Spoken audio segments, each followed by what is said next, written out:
Bharatiya Janata party हर बार अपने फैसले और प्रयोगों से सबको चौंकाती है। 2023 में चुनाव हुए विधानसभा के और इसका असर पूरे साल भर दिखेगा ऐसा लगता है। लोकसभा चुनाव में इसका असर पड़ना तय माना जा रहा है। बिल्कुल, चूंकि फिर से अटकलों का बाजार गर्म है कि बीजेपी मध्य प्रदेश में प्रत्याशियों के चयन के दौरान सबको हैरत में डाल सकती है, जैसा विधानसभा के दौरान और हाल ही में राज्यसभा के चुनाव देखने को मिला। चर्चा है कि हाईकमान विधानसभा की तर्ज पर लोकसभा चुनाव में भी नए चेहरों पर दांव खेल सकती है। और अगर ऐसा होता है तो वो कौन से मौजूदा सांसद हैं जिन पर खतरा होगा, इस रिपोर्ट में आपको पता चले।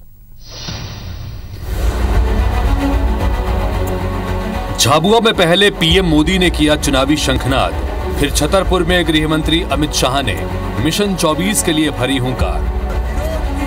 कुल मिलाकर बीजेपी ने मध्य प्रदेश की सभी 29 सीटों को जीतने के लिए चुनावी अभियान की शुरुआत कर दी है। इसी के साथ टिकट वितरण को लेकर भी अटकलों का बाजार गर्म है। खबर है कि बीजेपी हाईकमान विधानसभा चुनाव की तर्ज पर चुनाव से पहले ही प्रत्याशियों के नाम का ऐलान करेगी। पहली सूची में कमजोर सीटों पर फोकस किया जाएगा। दरअसल लोकसभा चुनाव के लिए बीजेपी ने कई जमीनी सर्वे किया है।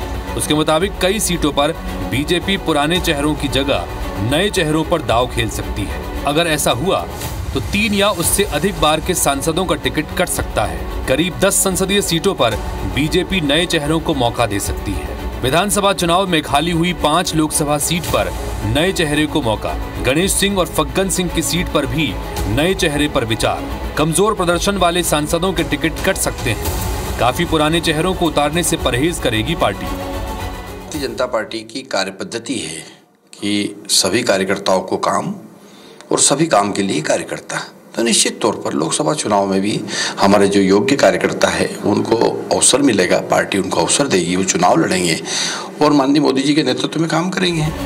मिशन 29 की तैयारी में जुटी बीजेपी पहले ही कई सांसदों को विधानसभा चुनाव लड़वा चुकी है। ऐसे में ग्वालियर से विवेक नारायण शेजवलकर, सागर से बहादुर सिंह, रीवा से जनार्दन मिश्रा, भोपाल से प्रज्ञा सिंह ठाकुर, विदिशा से रमाकांत भार्गव, शहडोल से हिमाद्री सिंह, मंदसौर से सुधीर गुप्ता और खरगोन से गजेंद्र सिंह पटेल और बैतूल से डीडी उइके के कमजोर प्रदर्शन को देखते हुए टिकट कटने का खतरा मंडरा रहा है, जिसे लेकर कांग्रेस भी तंज कस रही है।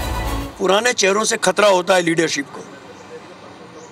कभी बहाना बनाते हैं 70 पार का, कभी 75 पार का।